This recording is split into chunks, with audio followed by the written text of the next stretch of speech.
तर कोल्हापूर जिल्ह्यामध्ये धरण क्षेत्रात सध्या मुसळधार पाऊस सुरू आहे आणि त्यावेळी राधानगरी धरण जवळपास 98% भरले।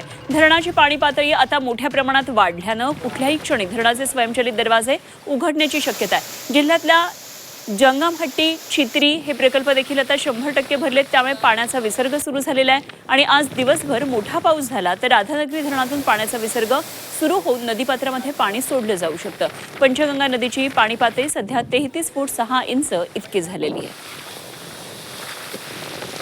तर कोल्हापुरातून काय नेमके सगळे अपडेट आहेत पावसासंदर्भातले जाणून घेऊया। आमचे प्रतिनिधी प्रताप नाईक थेट जोडले गेलेत कोल्हापूरमधून।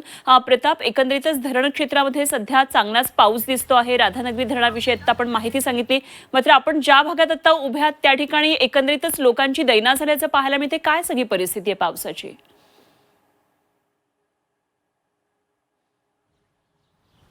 सध्याच्या घडीला आपण म्हणता येईल की पश्चिम भागातली जी काही धरणं आहेत ती काठोकाठ भरलेली आहेत। तर राधानगरी धरण देखील मोठ्या प्रमाणात भरलेलं आहे। कोणत्याही क्षणी स्वयंचलित दरवाजे या ठिकाणी उघडू शकतात। त्यामुळे आपण पाहतो की नद्यांच्या पाणी पातळीत देखील या ठिकाणी मोठी वाढ होताना दिसते। पंचगंगा नदीची पाणी पातळी जी आहे ती इशारा पातळीच्या खाली वाहते, पण दुसरीकडे जर आपण पाहिलं तर राधानगरी धरणाचे स्वयंचलित दरवाजे उघडल्यानंतर मात्र या नदीची पाणी पातळी जी आहे ती मोठ्या प्रमाणात वाढेल अशा प्रकारची स्थिती आहे। सध्याच्या घडीला 40हून अधिक बंधाऱ्यावर पाणी आहे, त्यामुळे त्या मार्गावरची वाहतूक तेवढी ठप्प झालेली आहे।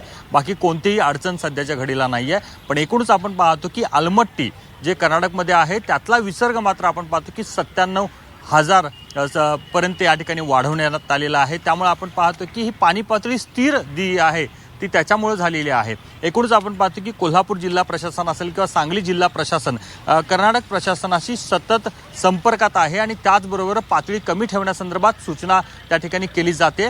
अल निनोचा इफेक्ट असू शकतो, त्यामुळे त्या दोन्ही धरणांनी म्हणजे हिप्परगी असेल किंवा अलमट्टी धरणांनी आपली लेवल मेंटेन करून ठेवलेली आहे, कारण पाण्याची कमतरता भासू नये। पण दुसरीकडे मात्र प्रशासनानं सांगितलेलं आहे की आमची धरणं जवळपास भरलेली आहेत, त्यामुळं या धरणातून मोठ्या प्रमाणात विसर्ग करा आणि त्याप्रमाणे आपण पाहतो की हा विसर्ग सुरू आहे। त्यामुळं पंचगंगा नदीची पाणी पातळी जी आहे ती सध्याच्या घडीला 33 फूट 6 इंचावर आहे आणि इशारा पातळी ती 39 आहे। त्यामुळे कोणत्या पद्धतीची अडचण नाही आहे। पण दुसरीकडे मात्र कोणत्याही क्षणी राधानगरीचे दरवाजे आहेत स्वयंचलित ते उघडू शकतात।